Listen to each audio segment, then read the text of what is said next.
নমস্কাৰ, মই ৰঞ্জন চৌধুৰী। 2016ৰ আকৌ পুনৰাবৃত্তি কিন্তু 2026ত হ'বলৈ গৈ আছে। জাষ্ট মই এটা হিংস দিলোঁ। আমাৰ ছাবস্ক্ৰাইবাৰ্ছ, ভিউৱাৰ্ছ, দৰ্শক চবেই কিন্তু চিয়ানা, অলপ গম পাবই, সচেতন যথেষ্ট, গম পাইছে আপোনালোকে। কিন্তু বাকীখিনি হয়তো গম পোৱা নাই। বাকীখিনি মই এতিয়া ক'বলৈ গৈ আছিলোঁ ছুটিৰ ভিডিঅ', আৰু এইটো আমাৰ নিউ ভিউৱাৰ্ছৰ কাৰণে ইণ্টাৰেষ্টিং হ'ব। নিউ ইনফৰমেশ্যন পেপাৰে এক ধৰণে দিছে, কিন্তু আমি গ্ৰাউণ্ডৰ পৰা বেলেগ ৰিপৰ্ট পাইছোঁ, আৰু সেই বস্তুটোৱে প্ৰথম আমাৰ ৰঞ্জন চৌধুৰী অফিচিয়েল ইউটিউব চেনেলে ফাৰ্ষ্ট এই বিষয়টোক লৈ আলোচনা কৰিব ওলাইছোঁ। এতিয়া হয়তো পৰৱৰ্তী সময়ত বহুতে ক'ব, এই যে আশীৰ্বাদ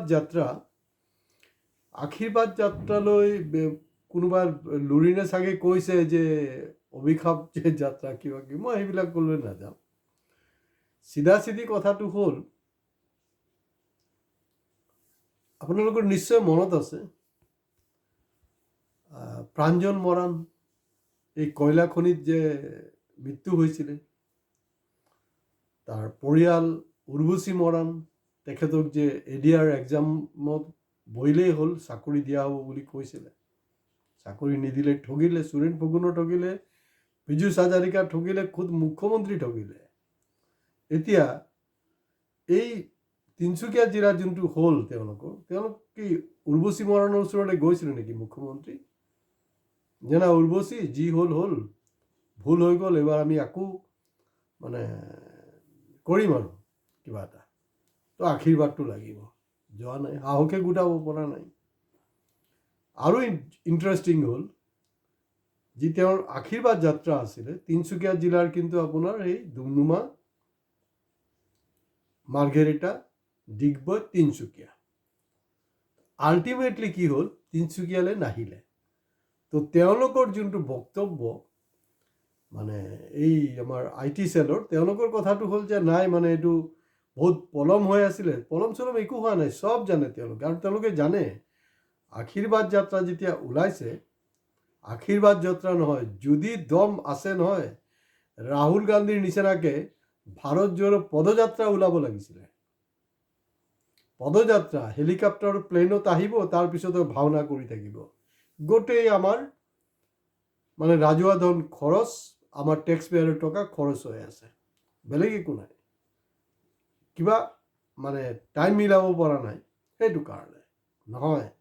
দিল্লীৰ পৰা কিবা এটা ফৰমান আহিছে, যিটোক লৈ যি ধৰণে চৰ্চা হ'ব লাগিছিলে, হোৱা নাই। এনে মিচিক মাচাক কিবা এটা হৈছে, আৰু তেনেকৈ হোৱা নাই। কথাটো কি,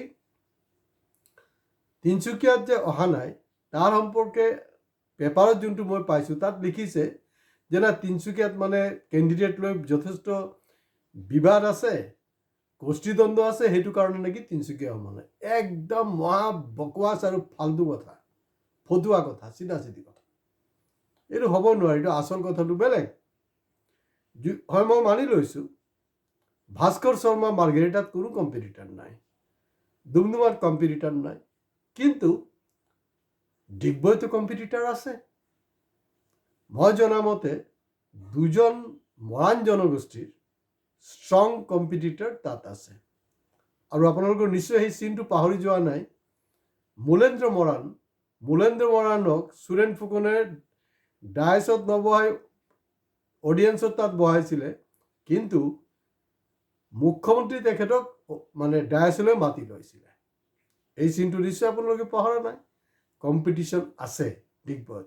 আৰু তাতকৈও ডাঙৰ কম্পিটিশ্যনটো হ'ল লক্ষ্য কোঁৱৰ, যি নেকি ঘনিষ্ঠ, সৰ্বানন্দ সোণোৱালৰ ঘনিষ্ঠ, তেখেতো আহোম জনগোষ্ঠীৰ, তেখেতো একজন কম্পিটিটাৰ। মৰাণটো আছে, আহোমো কম্পিটিটাৰ হৈ আছে।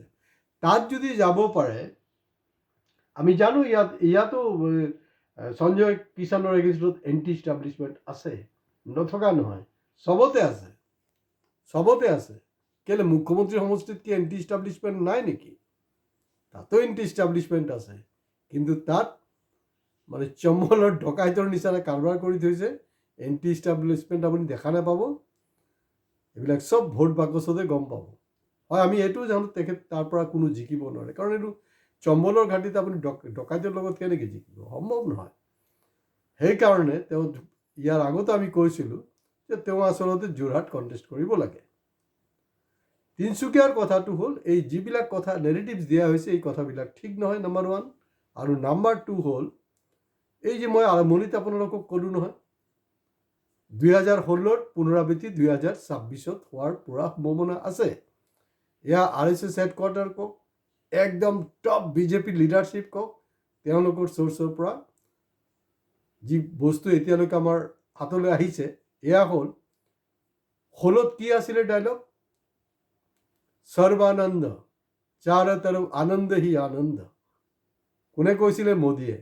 হয়, অলপ চলপ হ'লেও কিন্তু আনন্দ আছিলে, একেবাৰে আনন্দ নাছিলে তেনেকুৱা নহয়।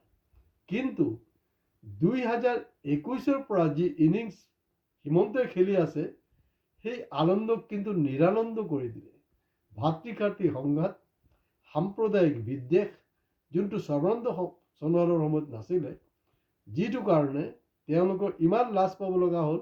গুৱাহাটী হাইকোৰ্ট, সুপ্ৰিম কোৰ্ট নহয়, এই বিষয়টো ইণ্টাৰনেশ্যনেল লেভেলত গৈ পাইছে, যাৰ কাৰণে শেহতীয়াকৈ দেখা গৈছে মুখ্যমন্ত্ৰীও অচিনাকি মানুহ, চিনাকি মানুহ বা মিয়া মানে আমাৰ মৰমৰ বহুত কিবা কিবি আলবাল বকিছে। আৰু কি ক'ব, আলবাল বুলি ক'ব লাগিব, যি কাৰবাৰ চলি আছে।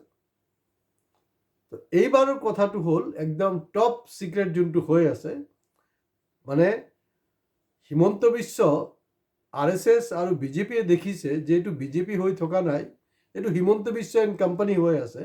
গতিকে এই বস্তুটো বিজেপিৰ কাৰণে শুভ লক্ষণ নহয়। মানে গোটেই পাৰ্টিক বিজেপিৰ নেশ্যনেল যোনটো ষ্ট্ৰেটেজি এইটো হ'ল যে আন পাৰ্টিক মানে হাইজেক কৰি লোৱা। কিন্তু ইয়াত উল্টা হৈ গ'ল অসমত, বিজেপিক উল্টা, বিজেপি আৰু কংগ্ৰেছকতো হাইজেক কৰিছেই, বিজেপিকো হাইজেক কৰিছে, কিন্তু এতিয়া আল্টিমেটলি হিমন্ত বিশ্ব শৰ্মা। গতিকে এনেকৈ হাইজেক যদি হয় এইটো কিন্তু সুবিধাৰ লক্ষণ নহয়। সেইটো কাৰণে তেওঁলোকৰ নেৰেটিভছটো হ'ল যে এইবাৰ কিন্তু মুখ্যমন্ত্ৰী কেন্দ্ৰীয় নেতৃত্বই, মই আপোনালোকক কৈ দিছোঁ, সৰ্বানন্দ সোণোৱালে বনিব। গতিকে শেষ মুহূৰ্তত কি হ'ব সেইটো কাৰণে আপোনালোকে অপেক্ষা কৰিব। আৰু প্ৰতিদিন যে আমি ভিডিঅ' কৰি আছোঁ নহয়, আপোনালোকে চাই থাকিব ৰেগুলাৰলি, তাত লাইক কৰা, কমেণ্টছ কৰাৰ লগত ছাবস্ক্ৰাইবো কৰিব, কাৰণ আমি ধাৰাবাহিকভাৱে আমি নেৰেটিভছবিলাক দি থাকোঁ। নমস্কাৰ, আজি ইয়াতে শেষ কৰিছোঁ।